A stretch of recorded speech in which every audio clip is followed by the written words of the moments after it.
Welcome to Lawyers Who Learn, where we explore how attorneys' engagement and lifelong learning fuels their growth.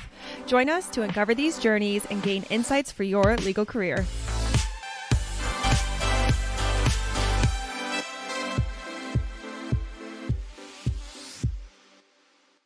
Beau Atkins, I'm super pumped to have you on Lawyers Who Learn. You are my inspiration when I see an attorney who has more energy and learns more and does more. I don't know. I think you are the poster child of that. So thanks for coming on today. Well, thanks so much for having me. I don't know where to start with you because there's so many different through lines that I want to sort of look at. Generally, these podcasts have had a theme, and the theme is learning through X. And one of the areas so there's a couple of areas where I'm not sure where to go with you is one is you have built an amazing, from the outset at least, an amazing firm based on fixed fee or subscription based pricing. You've also done a really great job focusing on divorce and divorce law, and you have a personal sort of background to that, but really doing it in a really special way, and it's worth talking about. And then the third component is how to network and then share that, whatever that story is, with your LinkedIn audiences and other audiences as well. And the amount that you do is just overwhelming. So we'll see if we can approach those things. And then as a sweetener, and I'm going to take my sweater off because I'm getting hot already. As a sweetener, I went through a bunch of your interviews that I've found on YouTube and other things like that. And using Claude, I sort of had it sort of combine all of it together. And I almost wanted to kind of go through it and give you 30 seconds to answer each question. And that itself can be an interview. So we'll see. Man, I love that. Yeah, and I feel like a kid at a candy store talking to you right now. So we can go a lot of different directions. We'll see which way organically goes. But let's start with content creation. We met a couple of years ago at ABA Tech Show. Yes. At that point, had you share that story and share sort of what you do and why you post on and what you're posting about on a regular basis and what you learn from doing that.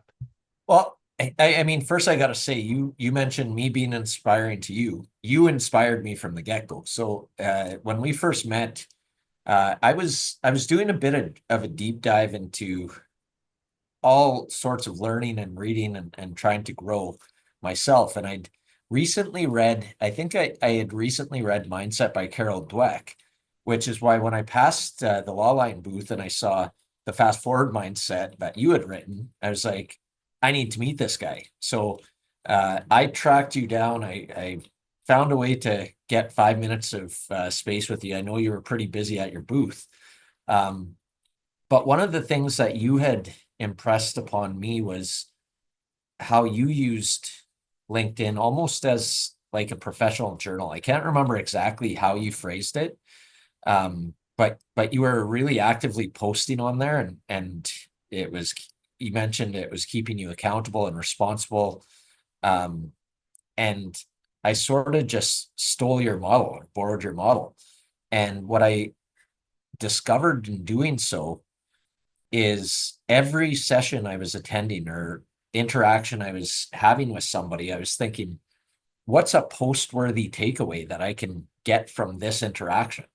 And it was genuine and authentic because I didn't want it to, I was tagging the people I was either sitting in on their session. So if it was a live speaker, I was taking notes and I'm like, okay, this is a cool point that I got from this session. I'm going to tag the person who delivered this talk, even if I don't know them, and then put it out there and celebrate this person and my takeaway.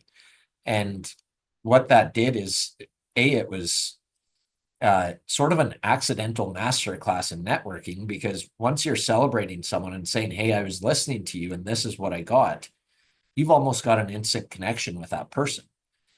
And similarly, I found you and I are both in Entrepreneurs Organization, connecting with fellow entrepreneurs, learning about their businesses, and then saying, how can I take this person's business and make a connection with? Just to clarify, when we met at the trade show, you didn't know me before you saw the book title, and that's where you ended up sitting down and talking with me. Yeah, man, I saw that book and I'm like, that's phenomenal. fast I forward didn't realize minds- that. and I'm just like, I got to connect with him. And so I've still So got the your EO was sign. just a coincidence at that time that we both were part of Entrepreneurs Organization. I had no idea you were an EO. That's amazing, because it just goes to show you, like, bringing it was like just a last minute thing. I'm like, let me bring the book, and bringing the book and putting on the booth and then putting it there led to us connecting. Yeah. And okay, so, but the we'll circle back. And so, oh, man, the part that, like, it's like, I'm almost like insecure when I see your post now, just so you know, because you do so many and you do them so well and you're so out there all the time. What do you tell me what you're, this is about learning, and this is about lawyers who want to build their practice and grow. Tell us what are you getting out of all these conversations, and what have you gotten from these posts so far? And then we're going to dive into your practice. I just wanted to start with this. For sure. Well, it started with me. I've got this thing I've had for probably about 1.5 years, 2 years, where I divide my learning in quarters. And that came, it was advice I received. I'm also in a program called Strategic Coach, and somebody in there, I was getting frustrated because we know there's tons of material you can absorb out there. There's hundreds of thousands of podcasts, there's books, there's all of this material. It can be overwhelming. And I was feeling that overwhelm a couple of years ago. And someone suggested, well, pick each quarter something you want to focus on and just do all of your reading generally around that topic. And so the first topic I picked was sleep. And so I hit all of these books focused on sleep, podcasts focused on sleep, and I really dove into that. What year is this? That would have been 2023. Okay. And so when I started doing that, I realized I was noticing that when I was just the shotgun approach, read and try and absorb everything, I wasn't applying a fraction of what I was actually absorbing. But when I was focused on something, it was sticking. And so fast forward to probably, no, that would have been in 2022. So in 2023, one of my quarters was focused on posting about books I was reading. And so I made a commitment to myself that I'd read so much that I was going to take everything I read and post about these awesome books that I read and what my takeaway was. And as soon as I started doing it, it was almost, I felt a responsibility. And it's weird. I've heard that from other people. You toss it on social media, then you're accountable. Really nobody probably cares. But to myself, I'm like, well, I'll be letting myself down if I said I was going to do this and I don't do it. And so that became a daily habit where I would just, and I think that's what I got from you, where at the time we met, was creating a habit around basically journaling. Yeah. And so I kept up with it, and each quarter was something different. So I did a quarter on podcasting, and I focused on interesting podcasts I've heard, people that I knew. So I shared one of your podcasts on there during that quarter. I focused on our client library. So we provide a number of books and resources for our clients who come in, who are dealing with the worst thing that they've usually ever been through in separating and divorcing. And so we created a client library.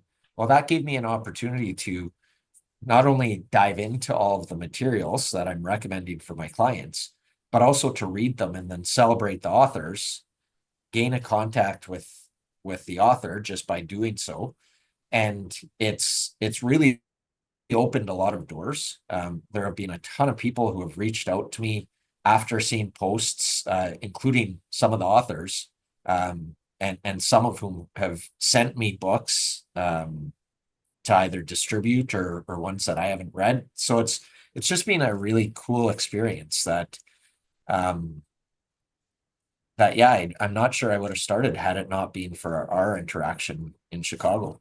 Well, that's amazing. I love the concept of, so is it quarterly learning or quarterly posting, or like, because I can't imagine being able to post about sleep for an entire quarter. That's a lot of. No. So, I'm not sure what I was doing that quarter. I did have a quarter where I was looking at, I was preparing my public speaking and my signature talk. And I really wanted to get going on that. So I was posting daily TED Talks. Got it.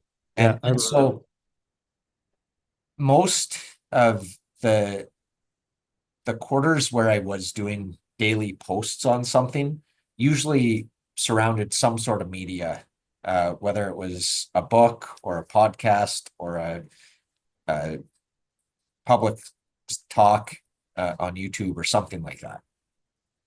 And is there, because I've noticed, and I want to go back to sleep for a second, but I've noticed your posts recently are more about people that you've connected with. And so I was wondering if that's a theme or it's just kind of evolved since you've been so busy. There's always things to post about, or are you busy because you want to be able to have something to post about? Because it can drive both. Yeah. I think it's one of those things where they both drive each other. So I'm looking for those opportunities, those connections, those events, where there's something that I can post about or journal about. I don't post about everything, so sometimes they just stay in the private collection. Yeah.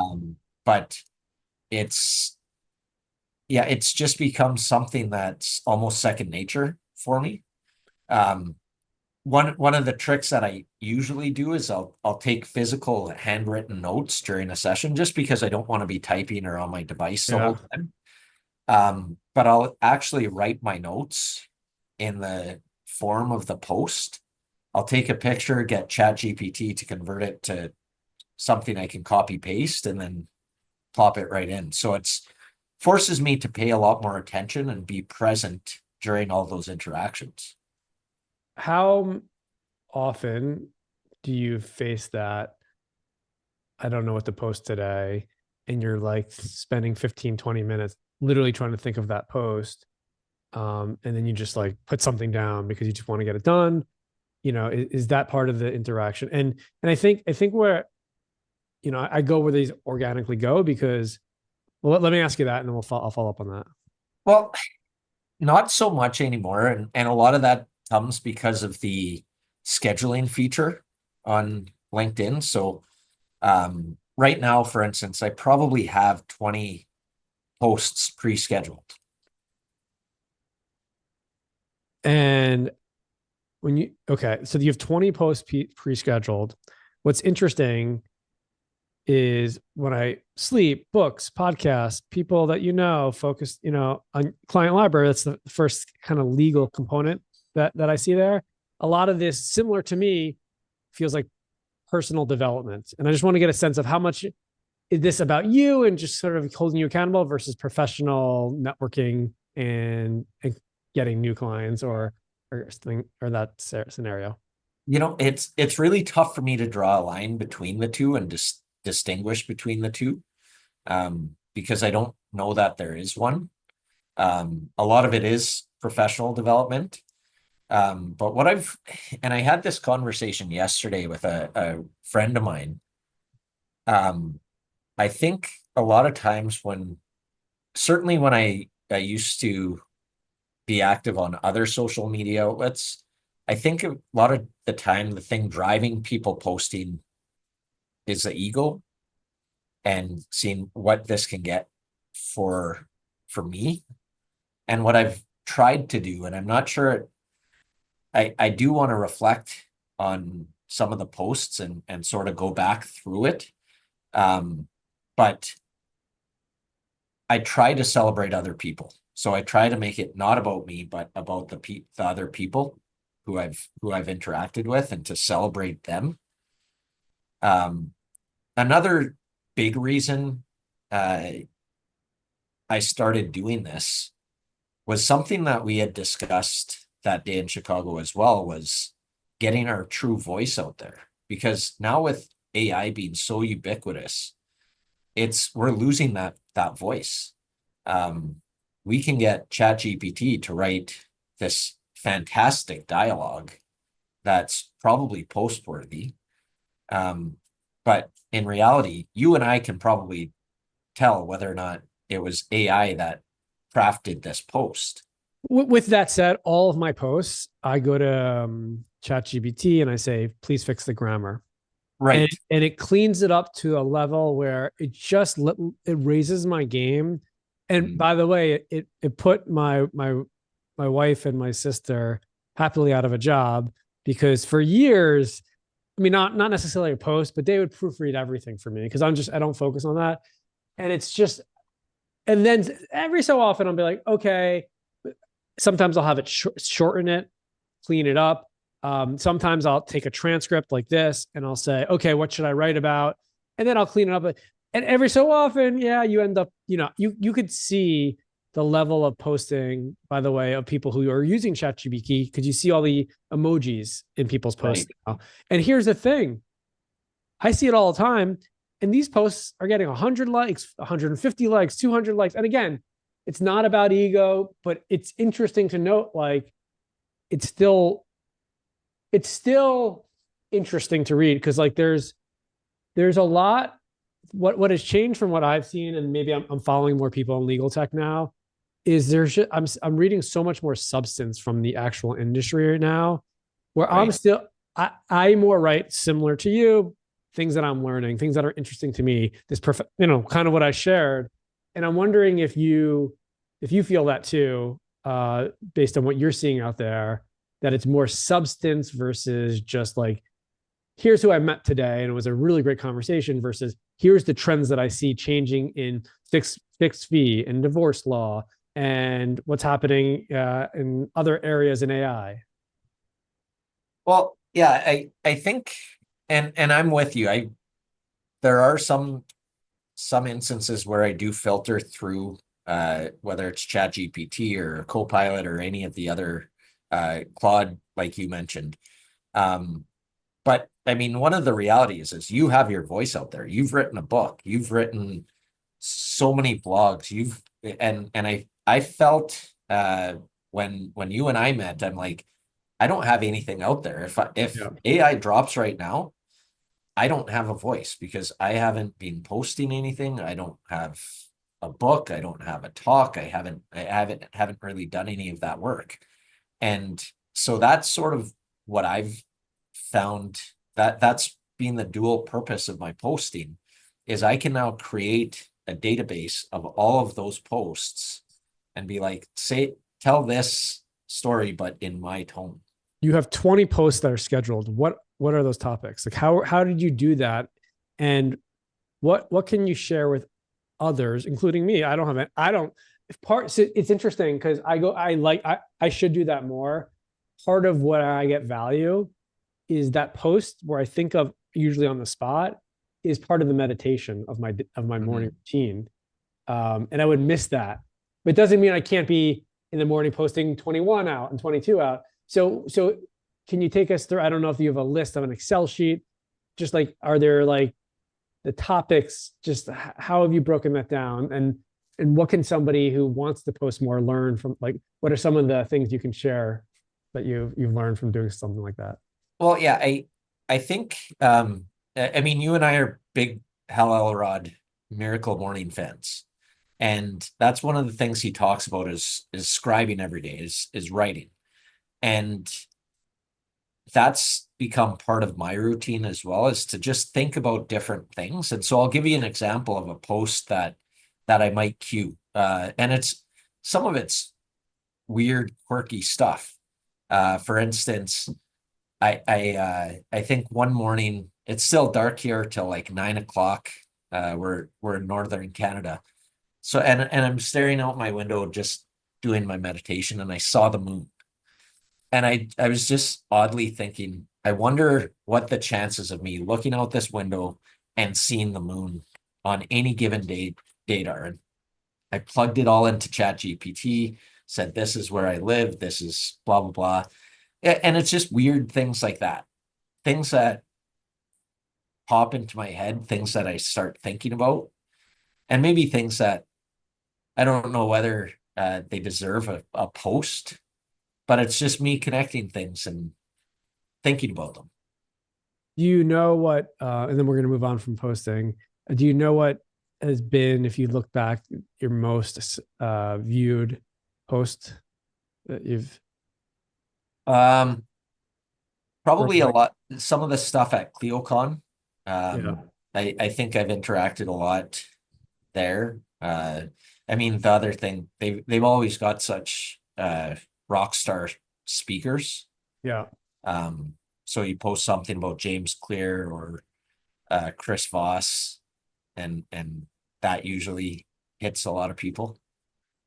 You have, yeah, it's interesting because not only do you post, but you're a really good writer, and you put it out there, and it's almost like, yeah, there's another career. You know, there's that passion for writing, and speaking, and in this, that's what we have in common. You run a fixed fee or subscription model law firm based on divorce. Can you just take us through that? Give me like the 20-second overview of what the firm is and sort of the different productizing that, you know, how you went through that process.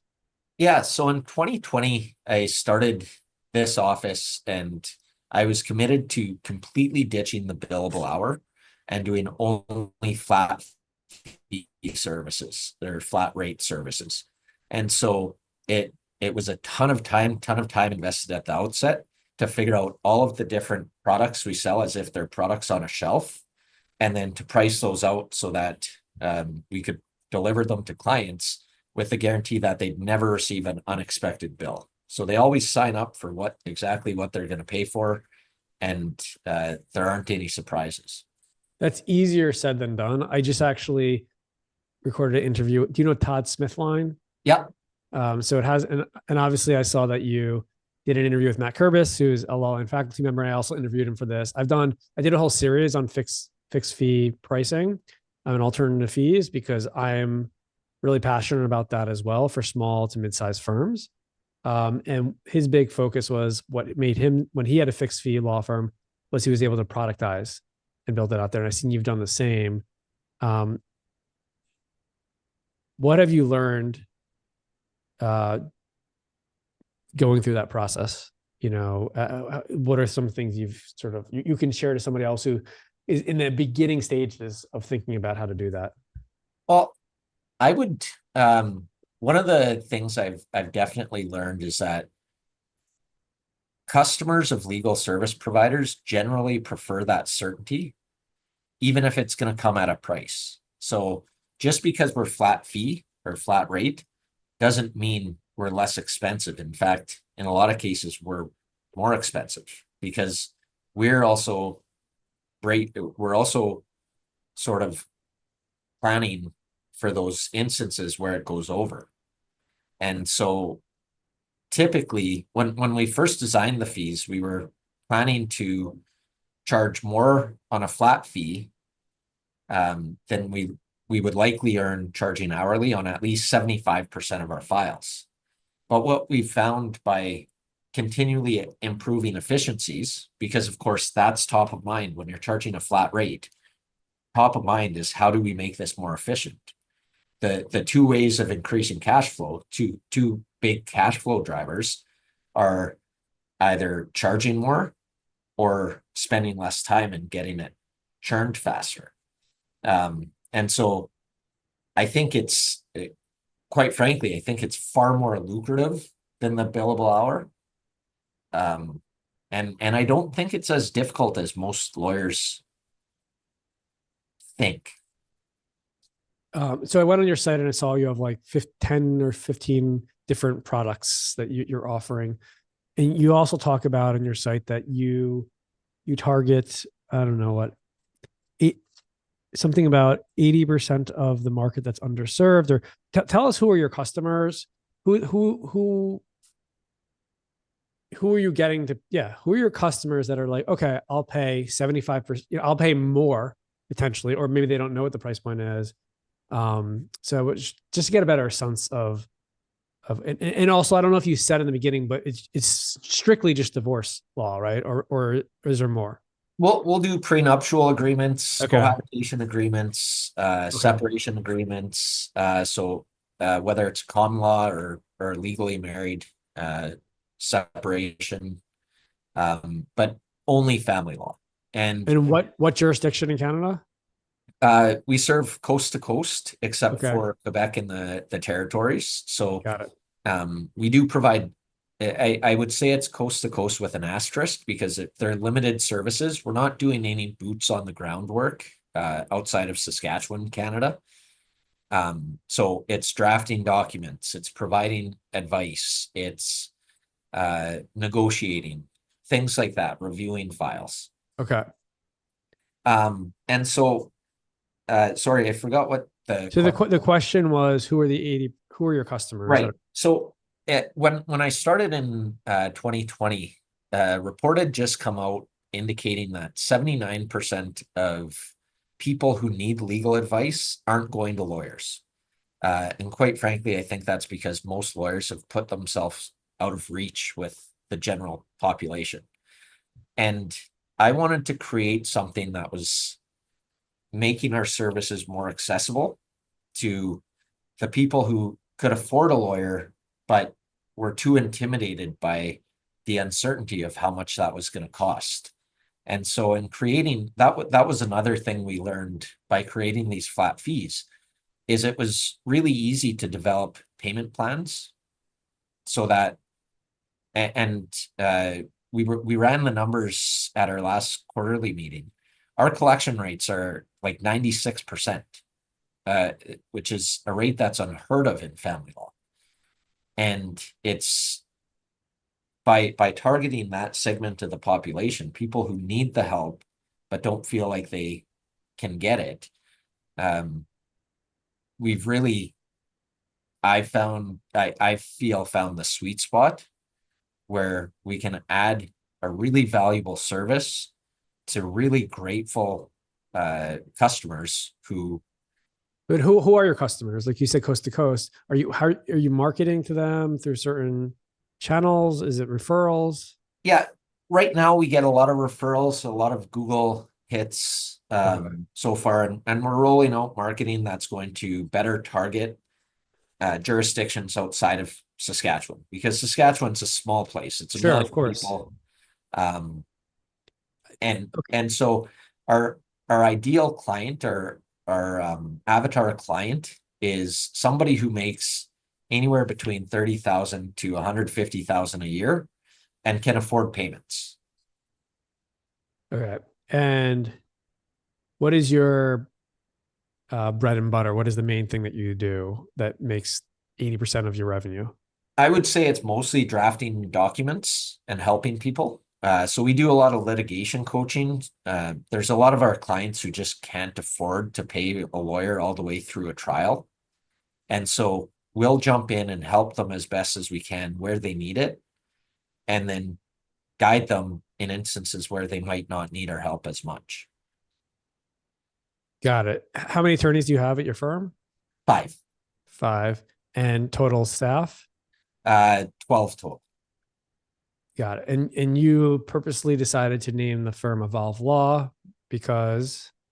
Well, I feel like the process of going through versus like your name, which is the traditional law firm. Yeah. Oh, a big reason for that is I feel like the law offices that name themselves with their own name are essentially guaranteeing themselves out of future vacation time.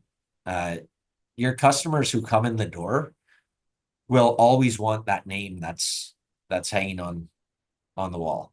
How did you come up with that idea? Because it's like it's a big step because it also feels impersonal to some degree. Did you have a firm with your name before this? No. So before this, I started another office that was called Edge Family Law. And it's still operating today. I think I'm not sure where I've always been fairly entrepreneurial. And when I've approached law, I've tried to do so with that entrepreneur's mindset.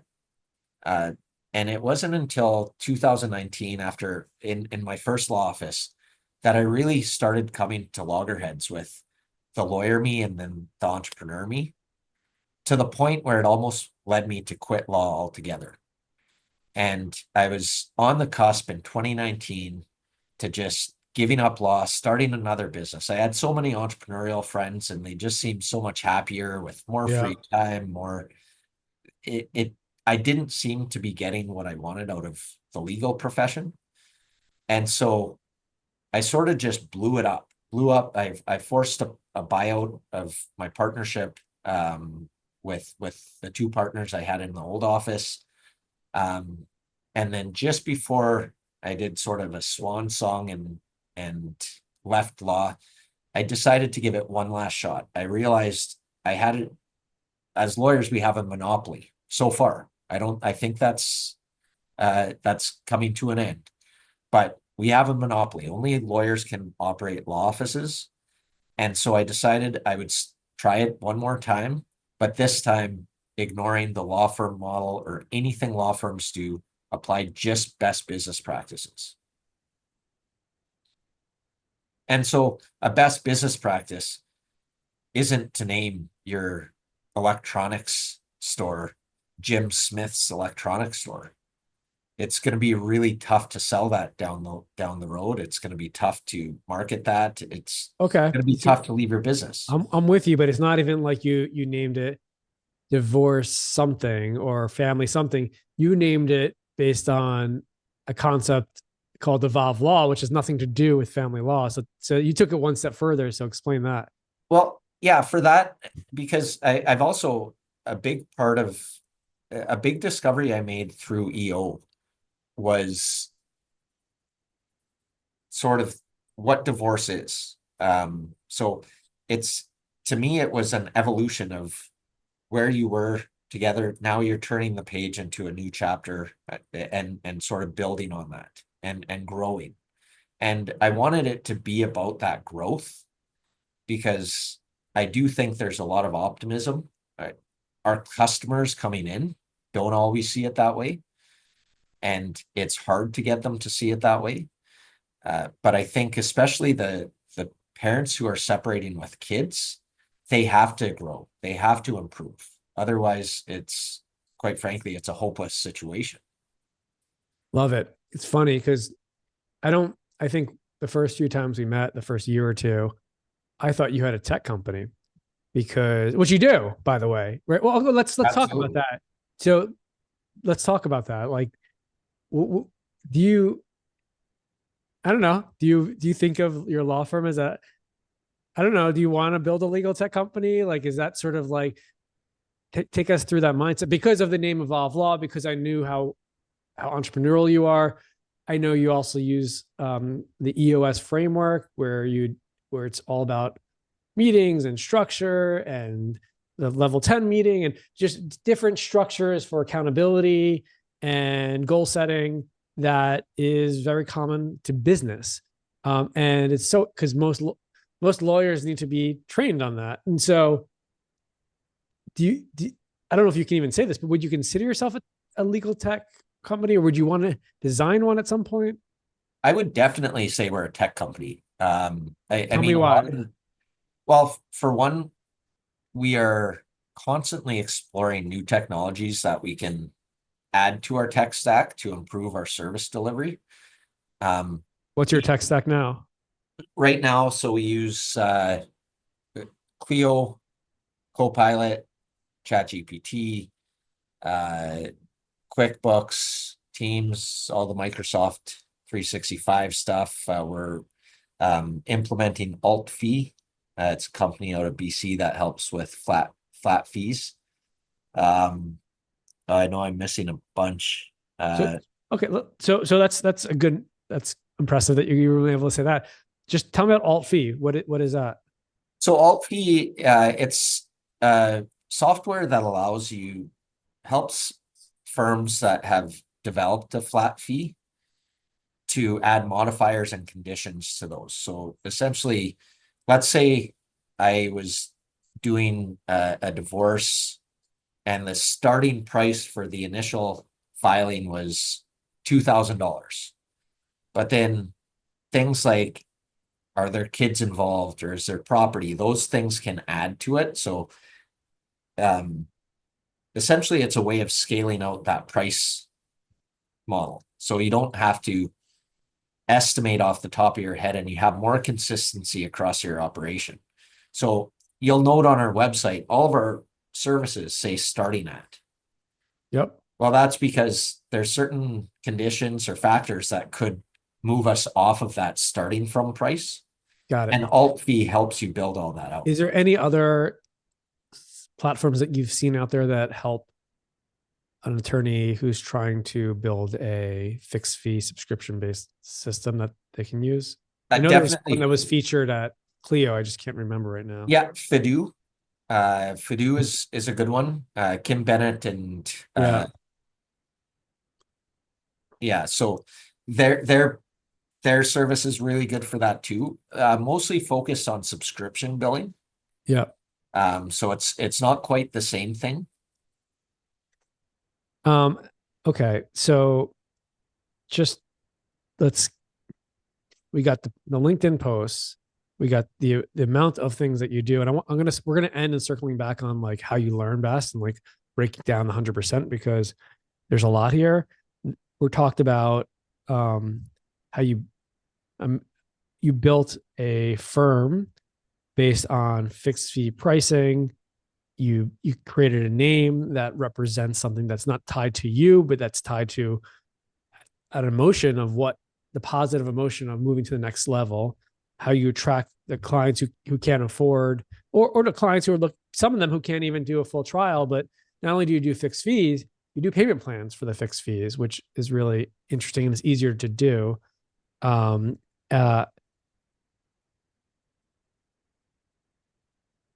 then I kind of mentioned EOS. So can you just briefly just share what EOS, just in quick, what EOS is and how much you actually use it, how much you treat the firm like a business, and like what is somebody who's not treating their law firm like a business right now, what are some of the things you learned about you implementing this framework?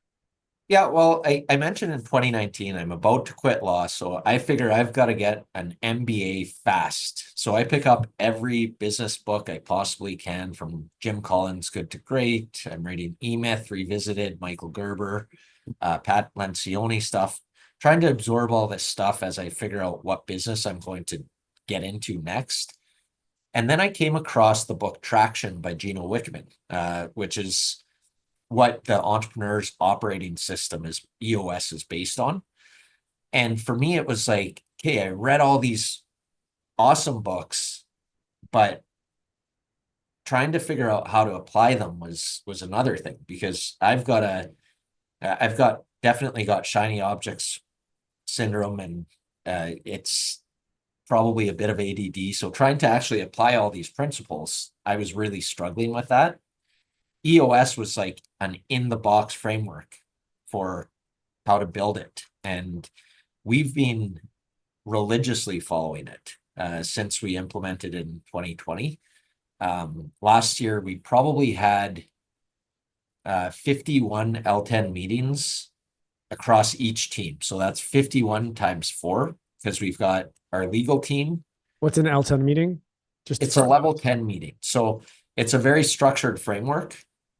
Starts with a segue, goes to your scorecard items, so your key metrics, KPIs, talks about your rocks, which are your 90-day goals, your 1 week to-dos, and then you solve the issues that came up over the past week. All right. So tell me why a law firm, like, what do you talk about as a law firm? Like, what are you talking about in those meetings? So I know what I talk about in our meetings, and it's it's about strategy and product and pricing and things like that. I mean, I guess you're talking about the same things, but yeah. So to take us, because what I think about for you and most law firms is how do you scale? Even with fixed fee, you still need to hire more and more people, like this any service based, but the more clients you have. So I'm just curious, when you talk about these level 10 meetings, is it really focused on, is there a lot of growth conversations happening there?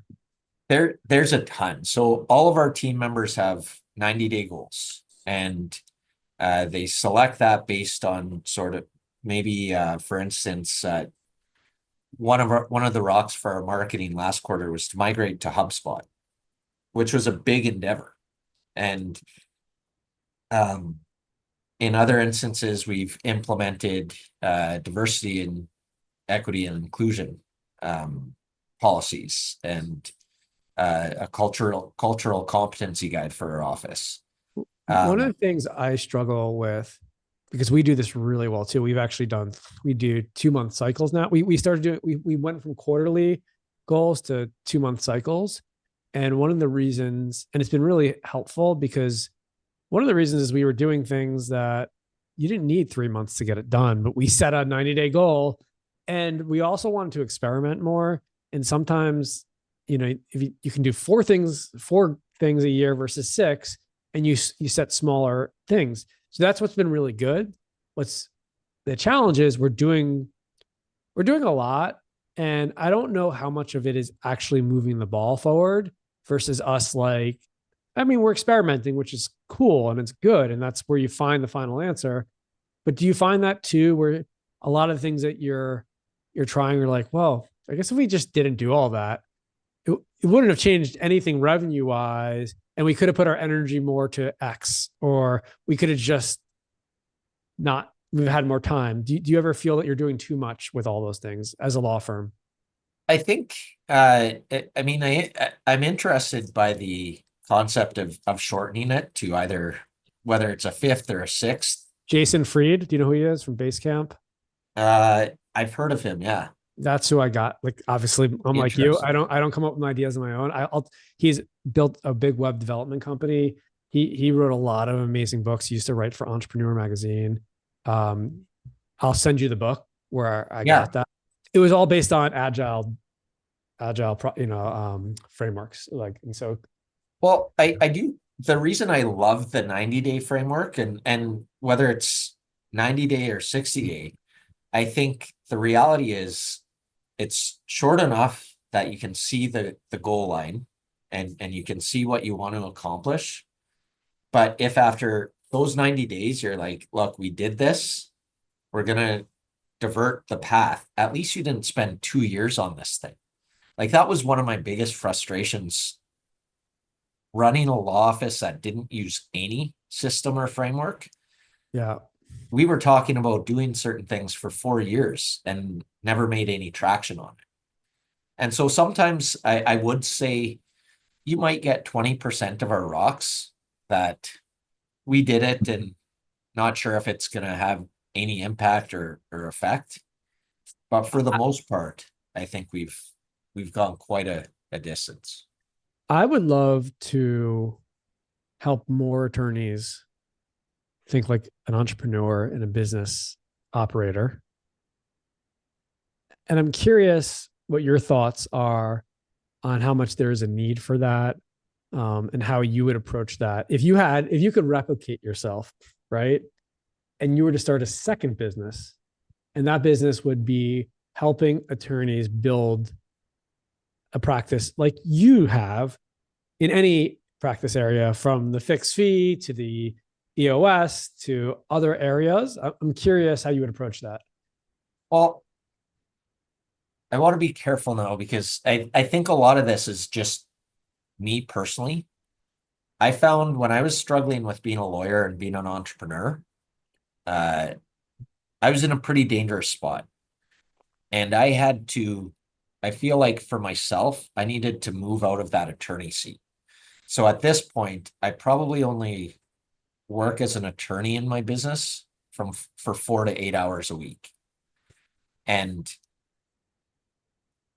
for me, that's already too much. I want to scale that back too, because I feel like it's really tough to exist. If you look at the perfect entrepreneur, the true entrepreneur is really focused on opportunity and almost blind to risk. Entrepreneurs get in trouble all the time because they don't see risks. And while they may have been well-meaning, I mean, some of them aren't well-meaning, but while they may have been, they might not have seen certain risks. Whereas I think you look at the best lawyers, the lawyer that you want in the corner has spot every instance of risk. And for that reason would never be the person you ask any business advice from, because they'll say it's too risky, don't do it. And I think that was a lesson I learned about myself, is I needed to be deliberate in those roles. And it was really tough for me to juggle both at the same time. So in my opinion, the best thing for a law office, if you want to run an efficient law office, is to find that business mind, find that entrepreneur, and actually give that entrepreneur some power. Because I've seen a lot of law offices that will bring in a CEO, but at the end of the day, if you're not actually giving that CEO authority and I'm with you. I can hearing you say that you work 4 to 8 hours a week on law. I can imagine at least one person hearing that and saying, "I like that. I'll do that." And so let's focus. Just if you could, the last 10 minutes or so, if that's cool. Okay, great. So there's that person who wants to do that. Like, what do they focus on first? Do they focus on the fixed fee? Do they focus on the EOS? Do they focus on network? Like, it's just, I think, sometimes paralyzing when you're like ready to do what you're doing. And I want to be able to post on LinkedIn more. I want Jack Newton to know who I am and have me be the key customer who like speaks to them. But how do I start? I always recommend. Let's say I'm family law. Let's say I'm a family attorney and I'm ready to go. Right now, I have 1 or 2 attorneys. I'm working my ass off. I want to get to 4 to 8 hours a week. I want to build fixed fee. I want to build the EOS. Help me, please. I would say make sure you want it, because although I say I'm an attorney 4 to 8 hours a week, I'm a business owner, probably 80. And so it's not like I'm taking a break and not doing anything just because I'm not working as an attorney. I'm existing and I love it. So most of the time it doesn't feel like work. When I'm thinking about these things, reading these business books on Saturdays, I usually clear a day where I don't do anything and just sort of refresh and recharge. But I think it's super important to actually want it. And the number one book I always recommend anyone who's going to start a business is E-Myth Revisited by Michael Gerber, because he talks about the technician, the entrepreneur, and the manager. And I read that and I'm like, I'm not the technician, I'm the entrepreneur. Yeah. So two things to that. One, obviously, I thought you were going to say the fast forward mindset, but that's okay. I'm kidding. Second. No, so I will talk about the E-Myth in a second. What I heard you say, and I'm still going to push one more time, but what I heard you say, which is a really great point, if you have to ask that question and you're waiting for that answer for me on this podcast, you probably are not the right person. Because if you were the right person, you would already be spending 80 hours a week getting that answer.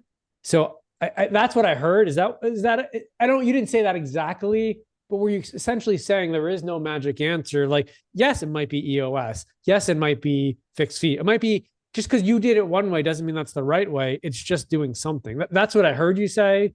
But I still know there's somebody who like is looking for the next step. And so, okay, E-Myth, was the first book I read. it's what made me realize I wanted to build a law line the way I have. And by the way, I built law line the exact same way you have. Mhm. I moved to Barcelona for a couple of years. Yeah. We use scaling up, which is essentially the same thing as EOS in sort of the framework. I am focused on strategy. I'm focused on relationships. I'm focused on moving to the next stage. And that's why I'm having these conversations, because I learn from people, amazing people like you. But you said, okay, great.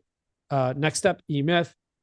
They read that, they're bought in. Is there just one or two more things, next steps to get that person to the next stage? And then I'll leave it at that. I think it's just sitting in every seat intentionally. And a good example I have. So I founded this office with my brother, who's not an attorney. He comes from he has an HR background and has done some project management stuff. And we were in a marketing L10 early on, a level 10 meeting on marketing. And the benefit of doing anything with a sibling is you can yell and swear at each other, but still sit around mom's table at Thanksgiving. And I remember him telling me, we don't need an effing lawyer in this meeting, so either get out or take off that hat. And I realized how important it was for me to sit to visualize all of the seats in my organization and sit in them intentionally. And if I'm in a marketing meeting, I don't need a lawyer hat. Even on the finance side, I don't need a lawyer hat. There might be some compliance issues. Bring the lawyer me in when you need me. But I was suffocating the business by always wearing that hat. How much more time do you have left? I don't know if you have a... Man, I cleared my day for you. Fantastic. We're going to do it. We won't go Joe Rogan style, but we'll keep going. God. You ever have an advisory board? Like people who, you meet with once a quarter, you tell them your issues, and they're all business people or lawyers or whoever who kind of give you insights? Yeah, I started looking down that path. I originally had an implementer who was working with us to implement EOS. And so we'd meet with him every quarter. And that was excellent. I don't know that I could have gotten the head start on EOS without him. And then I definitely, like I said, I've got a lot of entrepreneurial friends, and just through EO, I mean, my forum group has been so helpful. I mean, you know what it's like. It's like therapy. You can vibe off them and pull from these other industries. Just to be selfish, I want to talk to you more. I feel like, we've seen each other a couple of times at the conferences, whatever. This is our most we've talked substantively, but I love what you're doing. And I think I'm actually, so one of our guests who also a faculty member, Rachel Clark, she builds peer groups and coaching for women attorneys. She also helps people build advisory boards. I was like talking to her, I was like, yeah, maybe I should do that someday. And so like, I'm going to do that. I'm going to ask you to be on it because because I don't know, we'll see where there is, but I would love to see how I can help you. And like, when I see you with this firm, my thought is, are you doing the right thing? Like because it's still a law firm and it still can't scale. It can't 10x. Not that law line can easily 10x, but where do you see yourself 5-10 years from now? Is it still here, or is it something more, less law and more tech? And it's hard to answer that because you're in the middle of this, but I'm just curious where your head's at. I don't think it's hard to answer that because we just had an AI presentation last week, and I was brought up to the front as an example to talk about what my EO. Yeah, and for an EO or EO chapter, and I was asked about my 10-year goal, and my 10-year goal is 1,000x. I see so much opportunity right now with technology, and originally when I built Evolve, I had H&R Block in mind, because in the 40s and 50s, when the Block brothers built this thing to deal with tax filing, which was relatively new, they were doing so to make it more accessible to the general public who couldn't afford accountants, and the bookkeeping thing wasn't scalable at the time. So they tried to build this thing, and they built this massive institution where at one point they were filing 1 out of every 7 tax returns in the US. I feel like there's a similar opportunity in law, and there's nothing that exists to do that.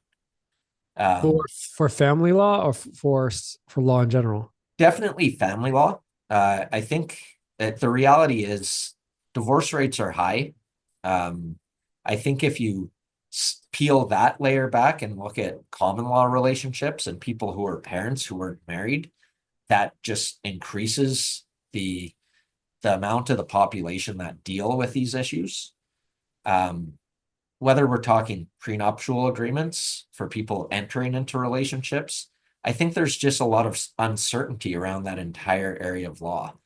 So what are you proposing? Because one of the challenges, obviously, this is to scale it, right? Like what is it? Unauthorized practice of law. I don't know how it is in Canada, but obviously that's a big deal in the US, and maybe that will change. Would you want like a franchise type model where there's a evolve law in every jurisdiction that can help somebody deal with the basics of family law and things like that? Or what are you thinking here? So it started with the H&R Block model, and then of course we started right at the outset of COVID. And I think during that time, the model changed to more of a TurboTax model where it doesn't need to be brick and mortar offices. Right. That makes it easier. And I don't know if you know Erin Levine, founded HelloDivorce. So she's been out of the tech. I've heard her name a ton, and she's done an amazing job from what I understood. So tell us about that. HelloDivorce. Well, so we've joined HelloDivorce as a trusted partner in Canada. And I love what she's doing. And Erin and I have had talks. What is it? What do they do? Essentially, they're trying to democratize family law and help people, especially Erin comes from California, where have you seen what's that called? The Marriage Story? No. So it's a movie with Scarlett Johansson and Adam Driver. Ray Liotta's in it.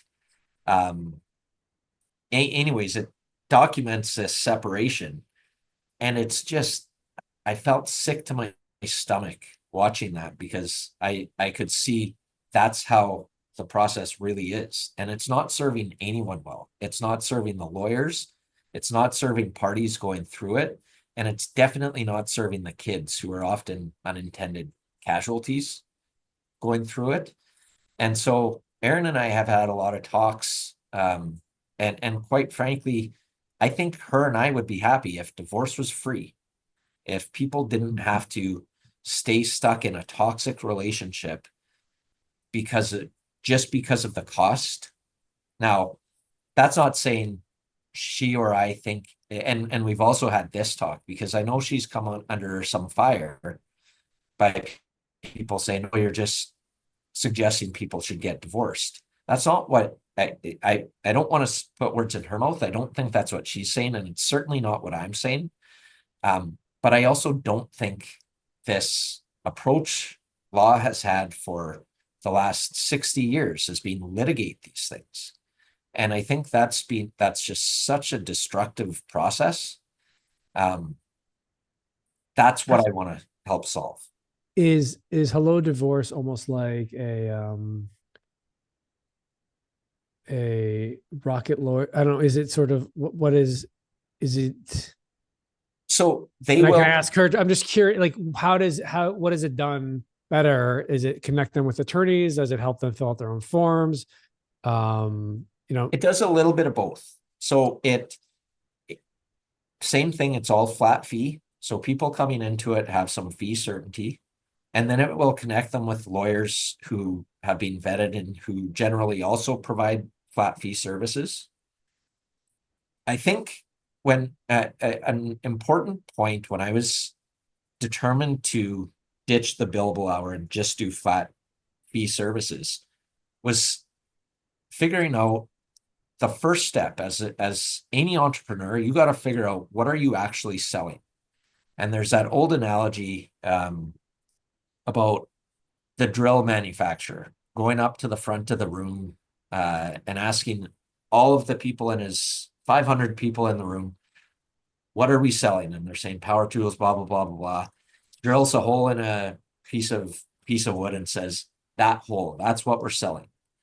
And I think too few lawyers ask what they're selling.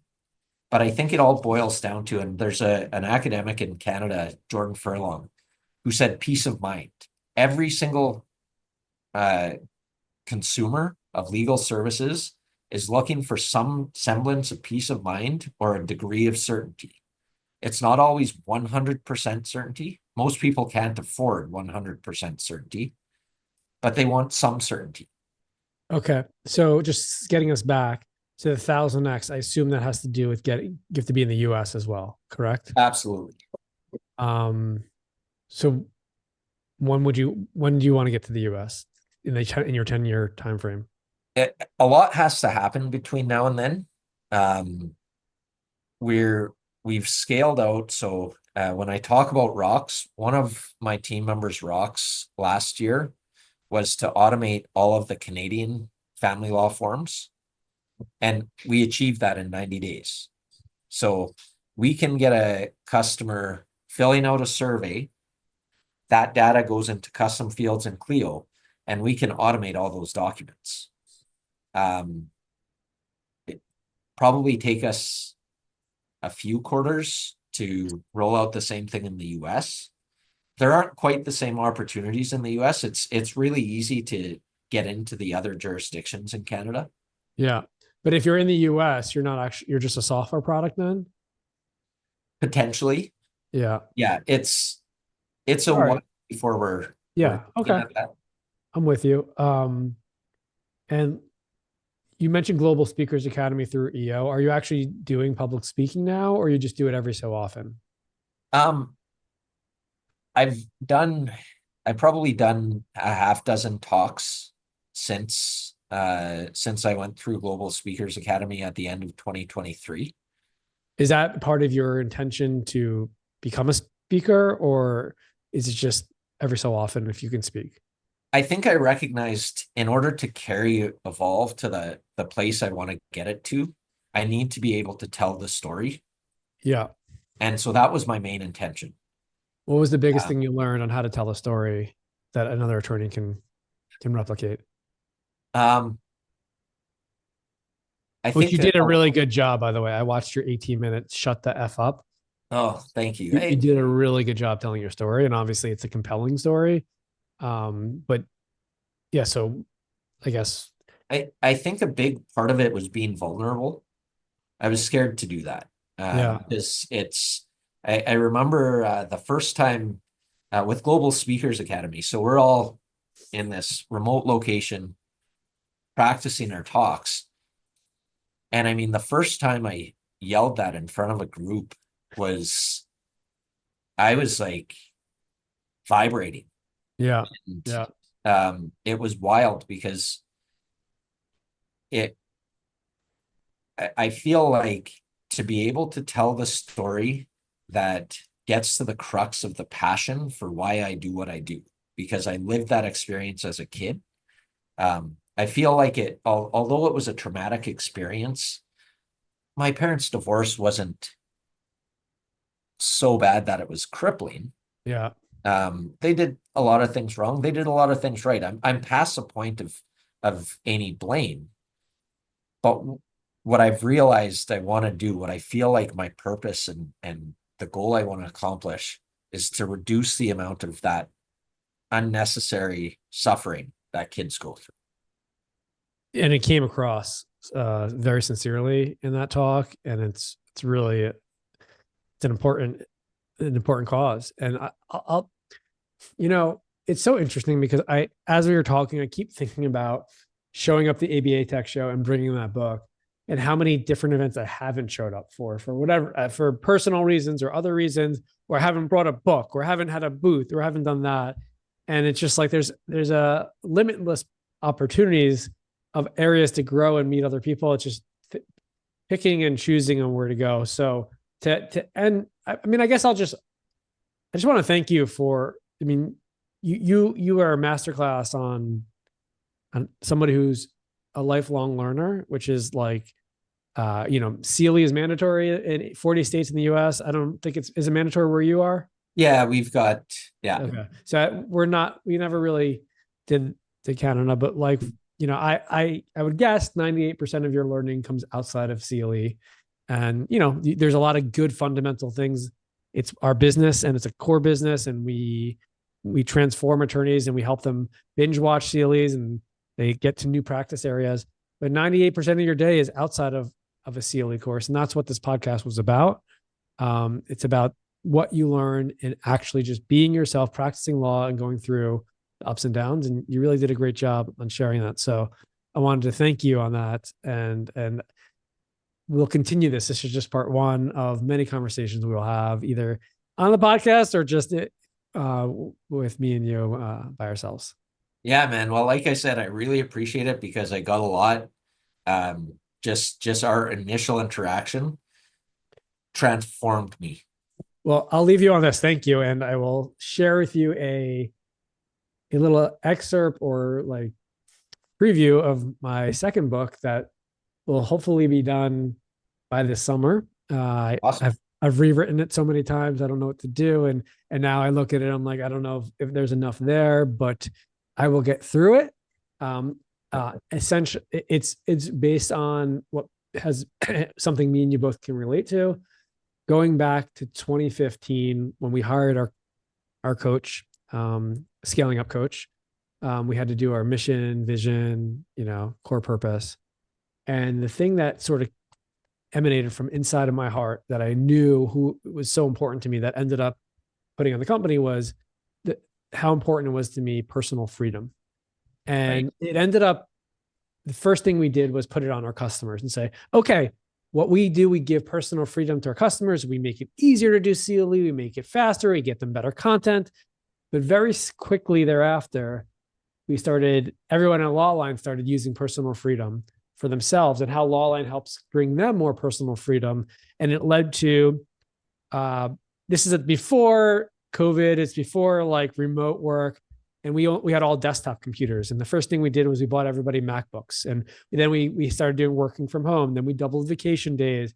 Then we did these retreats and we did all these different things. And obviously now we're fully remote. And I moved to Barcelona. And we did all these things.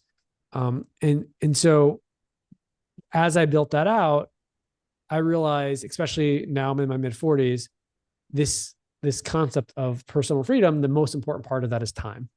And one of the things that I discovered, and this is similar to some people, for me, the best example of personal freedom is travel with my family, because that is, you can make more money, but you can't make more time. And I have 3 kids, all 2 teenagers and one in 6th grade.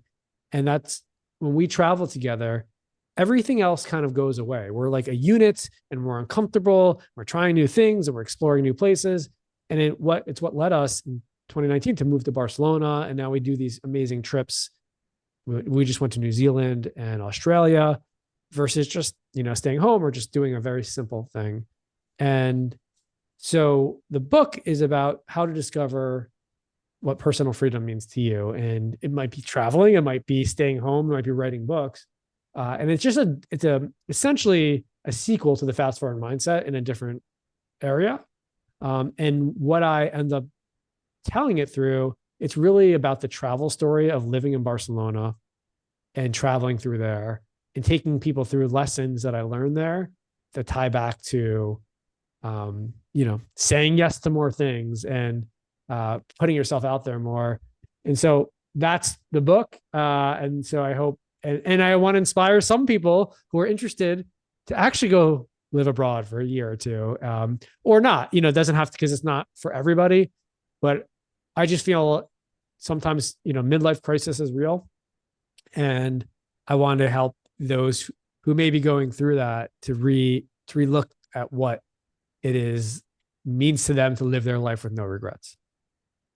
I love that. Yeah, no, I think, man, that sort of struck a chord with me because before this entire thing, I feel like when I was stuck as an attorney doing just an attorney and business owner, I felt I was there for my son, but I wasn't really there. Like I wasn't present. And it's only been in the last 4 or 5 years as I've been learning, as I've been growing. He's been along on this journey. Like I gave that same talk for our regional event in Calgary last year, and my son was sitting front row. Amazing. He had to hear me yell a swear word, but he's not no stranger to that, so that's okay. But to be able to like bring him into this and bring him into the EO world, so I got to you talk about him in it. So, man, yeah, exactly. And how old is he now? He's 16. He just turned 16. Okay, so he's not a little kid anymore. So yeah. Okay. And so I'm on the regional council, and so that takes me all over the place too. But I got an opportunity to take him to Amsterdam with me, and the EO community has just been so giving to me. Even the EO Netherlands chapter welcomed him into. Do you guys do a next step there? So I'm actually in I'm in YPO now. Okay. I'm actually on the region. I'm actually going to Barcelona to do some training because I'm a facilitator. What's next step? So next step is where EO kids of EO members, usually from the ages 15 to 22 or something like that, convene, and they almost have a mini forum. Amazing. So it was so cool. He got invited to that. I get to take him to all these other cool locations. Yeah. So yeah, man, involving your kids, that has been probably one of the coolest parts about everything I've been doing. What's next step? So next step is where EO kids of EO members, usually from the ages 15 to 22 or something like that, convene, and they almost have a mini forum.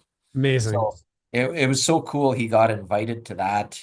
I get to take him to all these other cool locations. Yeah. So yeah, man, involving your kids, that has been probably one of the coolest parts about everything I've been doing. 100%. So yeah, we'll end it there. I appreciate that. We will find a time to off this podcast to see when we're going to be at least maybe in the same city at some point. Or are you going to be at the ABA Tech Show? I don't think I'll make this year because I've got another commitment. Okay. I'm in Boston for CleoCon. That's a little closer to when is that? October. I think it's October 6th and 7th. That's far away though. All right. Yeah. All right. We'll talk before that. Yes, definitely. Really, I can't wait to see your book. You're gonna be on my advisory board, so we'll awesome. All right. Thanks so much. Love it. No, thank you. Bye-bye. All right. See you, Dave.